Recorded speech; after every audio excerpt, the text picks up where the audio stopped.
expensive congressional primary in American history. It's happening in the 16th district, where Representative Jamal Bowman faces a challenge from a fellow Democrat, Westchester County Executive George Latimer. More than $22 million have been poured into this race. Again, there's a primary between two Democrats in a D+20 district. Why all that spending? Where is it coming from? Well, this race isn't really about the candidates, at least the spending part of it. It's more about the shape of politics in the post-Citizens United era. Just take a look at this bar chart here. Here are the 5 top spenders in New York 16, according to the data firm AIPAC. Both the candidates are there, as well as some groups you would expect in a liberal Democratic primary. Okay, so these first 3, I believe, are all for George Latimer. I mean, obviously, George Latimer, you know, that's for him. But the United Democracy Project is basically the super PAC arm of AIPAC, right? It's an AIPAC-aligned super PAC. And they have dumped $14 million. $14 million. Why?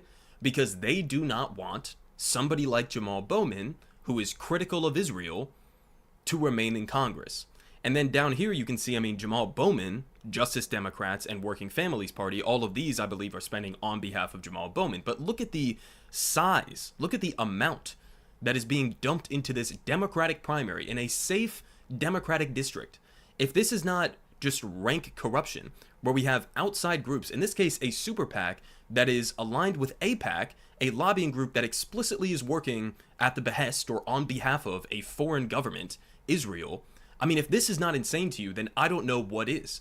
This is just pure rank corruption. It is billionaire money, it is right-wing donor money, it is corporate money that is being dumped into Democratic primaries to snuff out progressive candidates. So he continues here.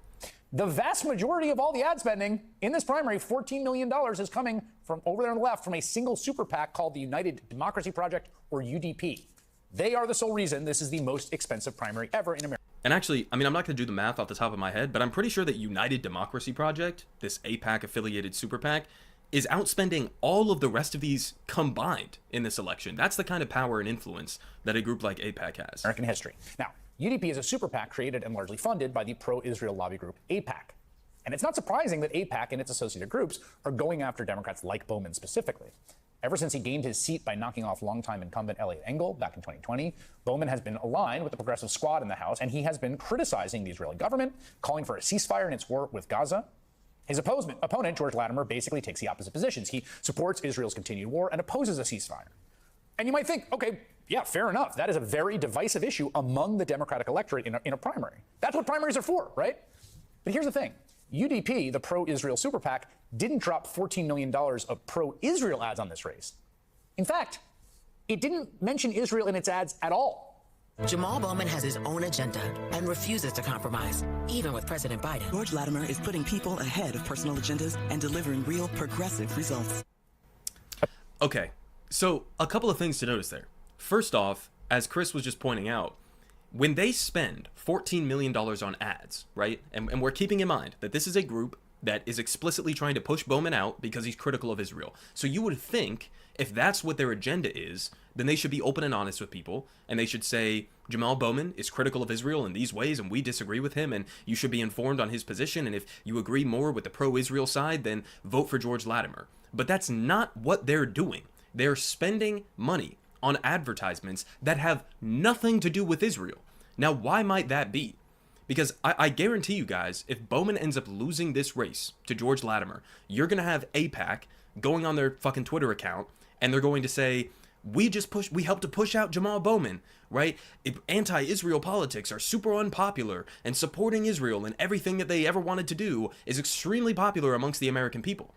So they're trying to say that the critical of Israel position is not popular, while at the same time, they're scared to run ads that are pro-Israel advertisements, or that are attacking Jamal Bowman for being critical of Israel. So what does that tell you?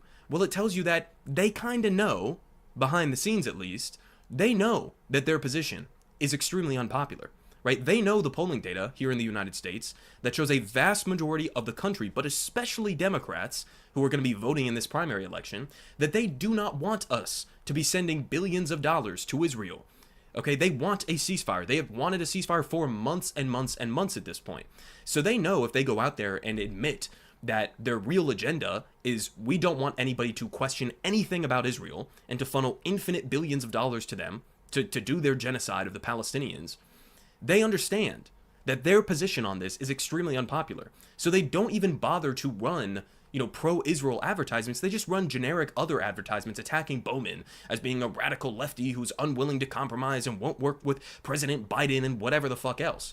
It's extremely, valuable insight there in terms of how they know that their position is not as popular as they try to claim that it is. Now, the other interesting part is that you could see in that advertisement, they're touting George Latimer as a fighter for progressive values. Progressive values. I mean, obviously, I would take issue with the Israel, supporting being a progressive value.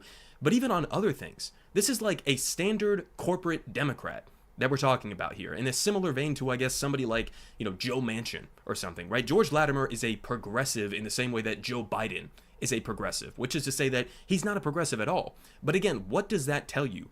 That they're claiming in some of these advertisements that George Latimer is a progressive. Well, again, it's the same thing as with the Israel shit.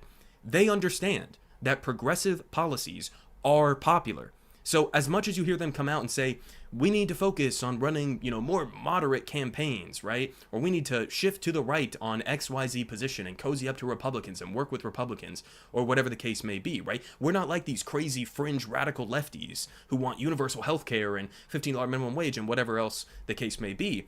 Even though that's what they say, they understand that the progressive agenda is overwhelmingly popular amongst the American people. So then they run advertisements posing as progressives and then get elected on those campaigns and then turn around and oppose progressive policies.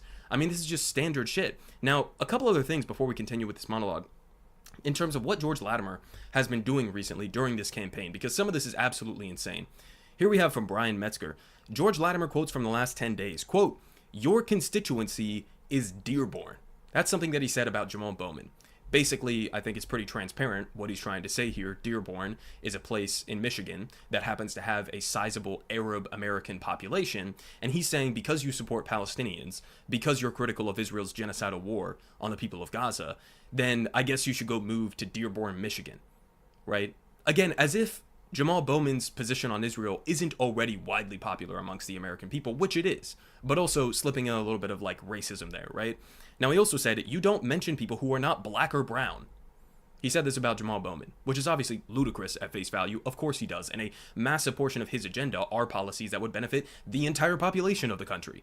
Now, he does have somewhat of a focus on, black and brown Americans and, the legacy of racism and slavery and segregation in this country and some of the wrongs that have yet to be righted in this country and different policies that could address that.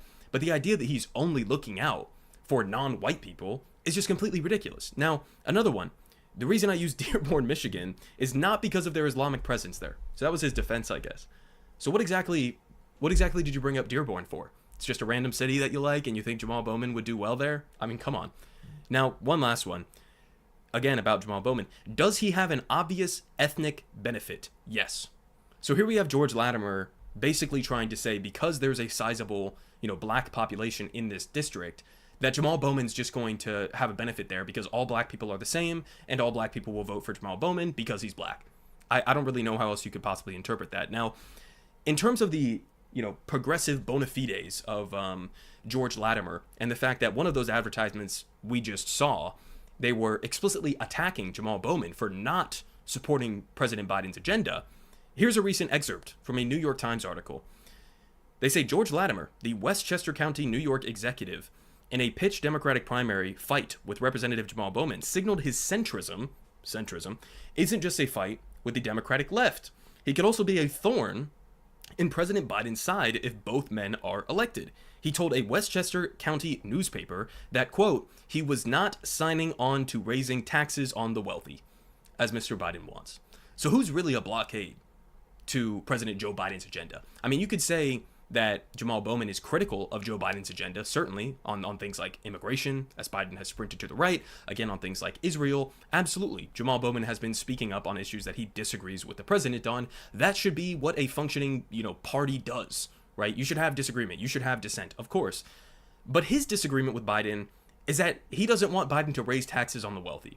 I think that should give you a little bit of an insight in terms of who George Latimer would work for if he won this seat.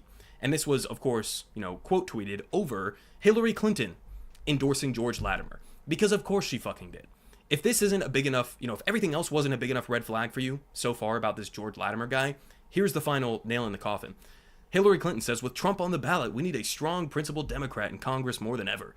In Congress, Latimer will protect abortion rights, stand up to the NRA, and fight for President Biden's agenda. Well, doesn't sound like it on that last front.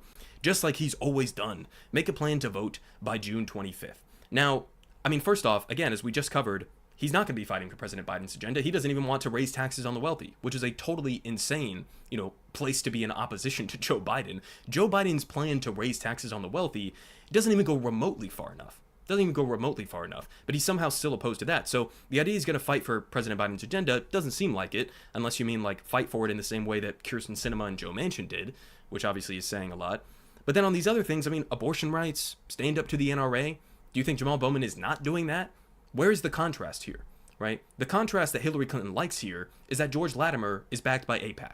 It's that he's backed by corporations and billionaires and Republicans. That's what she likes about George Latimer. What does she not like about Jamal Bowman? Again, it's the things that we just mentioned, right? It's the fact that he's actually a progressive and promotes progressive policies. Now, we can continue this here in a second. There's one other thing that I'll just link down below. We're not going to get into this in this video.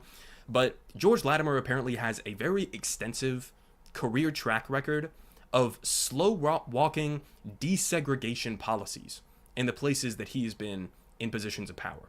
And this is an incredibly interesting article that was written up here by Branko of Jacobin. And I suggest you guys go and read this because some of the history here, like going back to the 1990s, is fucking crazy with this guy. I really do not think that it's a stretch to say that this man is extremely racist in many different ways, especially with some of the quotes that we just saw. So we can continue and finish off with the last couple minutes of this monologue here. Apparently, the choice not to mention Israel in any ads was a strategic one on the part of the pro-Israel super PAC funding those ads. A UDP spokesman telling Politico last month, "We run ads on the issues voters are most focused on," which again is a little odd because it is sort of a big issue, you'd imagine. But it seems almost as if the pro-Israel group thinks that pro-Israel ads might not actually play as well as they would hope in a heavily Democratic district like Bowman's. So instead, the group that can make unlimited expenditures is using its money to attack Bowman, as you saw in that ad, for being insufficiently loyal to President Biden and his agenda. That does play in a heavily Democratic district. The irony, as Slate revealed last spring, is that most of UDP's top funders are Republican megadonors, including Bernie Marcus, the former CEO of Home Depot, Robert Kraft, the New England Patriots owner, and Paul Singer, who also famously took Sam Alito on that luxury fishing trip. Should probably tell you a lot, right, about the broader priorities of establishment Democrats, people like Hillary Clinton, that they would rather have somebody who is totally in the pocket of Republican megadonors than they would have somebody like Jamal Bowman, who's a radical because what? He wants universal health care. He wants livable wages. He wants to address the housing crisis. Again, he's critical of Israel. They would rather have basically a Republican in Democrat clothing than they would want an actual